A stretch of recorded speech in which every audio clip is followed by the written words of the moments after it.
Alright, Silver Surfer is slowly becoming one of my most favorite 7 stars, man. He is so much fun to play, and the damage output is honestly quite surprising. I feel like he's honestly a really good, just like, overall battlegrounds attacker, and a good quester as well. So yeah, Silver Surfer really surprised me, man. He is like such a phenomenal champion in my opinion, and I have like 3 Cosmic Tier 6 class Catalysts, right? And now it's a real question if like I want to go for Adam or if I want to save for this guy as like a rank 2 7 star, because that'd be pretty dang sweet. So yeah, this guy's just pretty cool.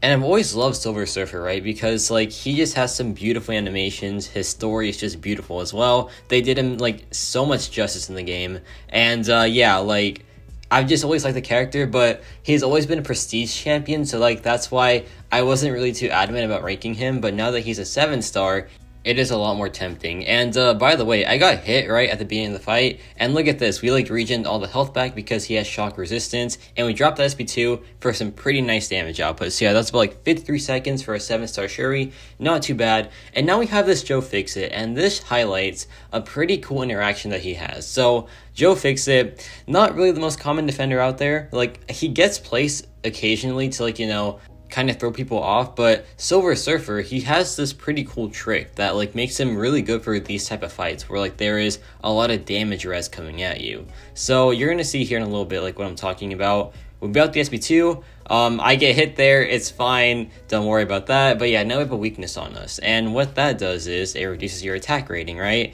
But here's the thing, we're gonna go for an SP2, and the damage output does not change on the red hits because that scales with base attack only, and that means that we can have like 10 weaknesses on us and it still won't change. So yeah, that's just pretty dang sweet. It's a nice ability for sure. It's kind of like Gallon's Harvest, right? Like, you know, his scales off of base attack only as well. So yeah, pretty dang sweet. And yeah, this fight just goes pretty well for the like rest of it. Here I dropped the SP2, I believe. Yeah, some pretty nice numbers there. And yeah, just a really clean fight. Silver Surfer is just a really awesome character, man. I love him a ton. And now we have this Warlock fight. I think this fight doesn't go too well, and like, if I remember correctly, but you know what? It's fine, man. This is back in Mysterium 1. That was like, I think like a week ago or something. Yeah, that was kind of a while ago. But yeah, he does this fight pretty well. Warlock is pretty annoying because of the armor up.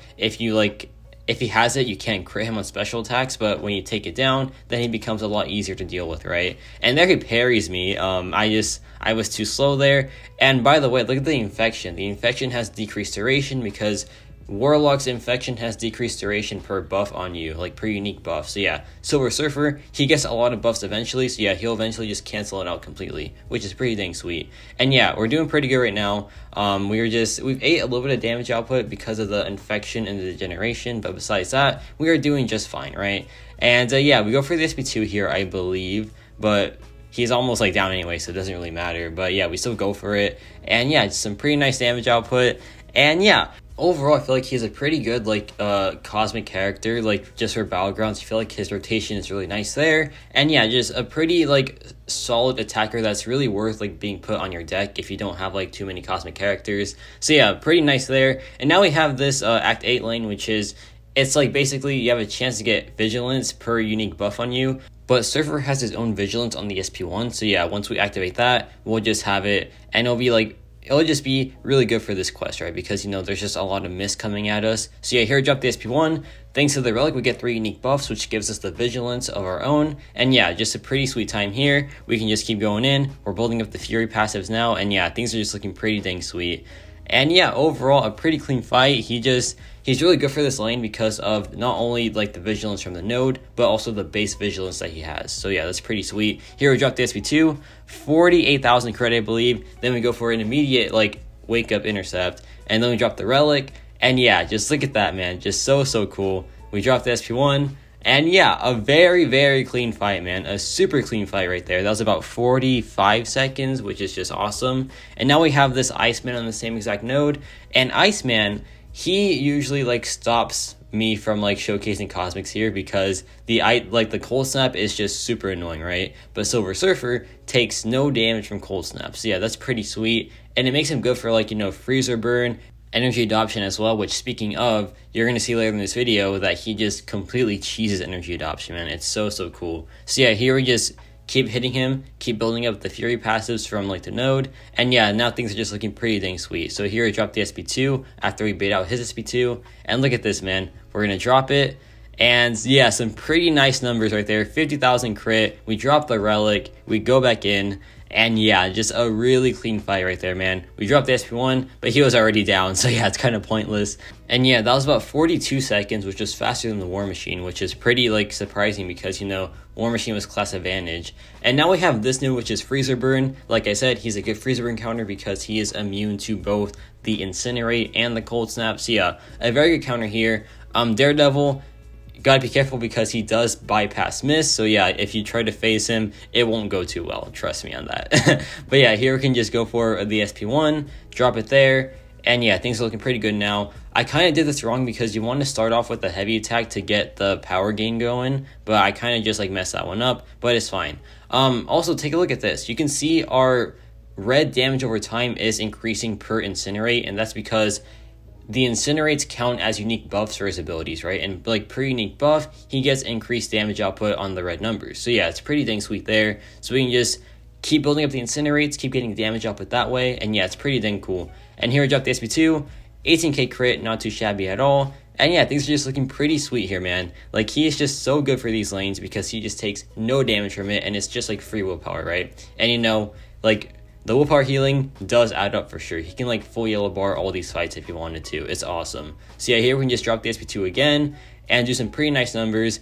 He like dodges the first two hits, but then we catch him in the other hit. So yeah, it's fine there. Then we drop the relic and we get the extra aptitude as well. And yeah, the fight is just over now, man. Well, I mean, okay, hold on. It's about to be over once I get the hit in. There we go. Now it's over. Perfect. And that was like 1minute and 17 seconds, which isn't too bad at all. And now we have this really like weird lane. So basically, they take no damage unless they have 3 buffs on them. It is like reverse buffed up, basically, right?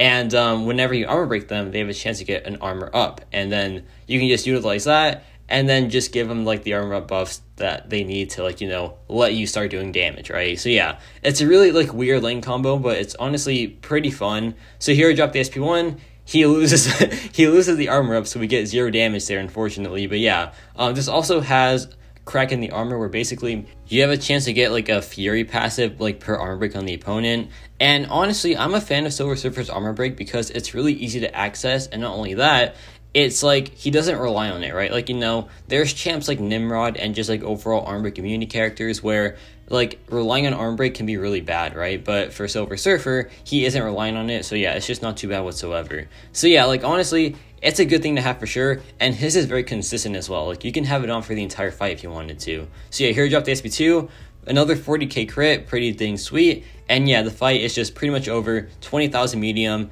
And yeah, man, that is just so cool.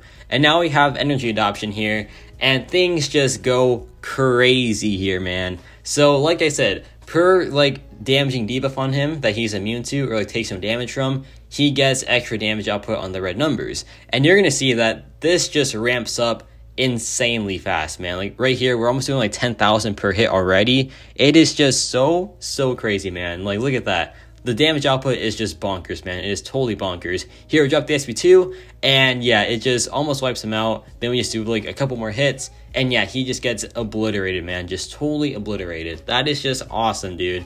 And now we have the beast fight, same lane, same like energy adoption, and yeah, he just like wipes this one out as well. He is just so crazy good for these energy adoption lanes, man. It is just, it's hilarious. He is just like probably one of the best characters for it. You know, of course, there's a certain tech character that can probably do it faster, but like besides her, he's probably the fastest one here, to be honest, because yeah, he just ramps up insanely fast, man. So yeah, here we just drop the SP2, do some pretty nice numbers, hopefully. Yeah, like 20,000 per hit on the SP2, which is pretty dang sweet. Then we drop the relic, and yeah, he just gets obliterated, man. He just gets like totally obliterated. So yeah, Silver Surfer, a really awesome character in my opinion. I feel like he is a very good like utility and damage dealer. So yeah, awesome character. I'm a big fan of him. I feel like he's quite underrated right now. So yeah, let me know your thoughts on Silver Surfer, and that's about it for me.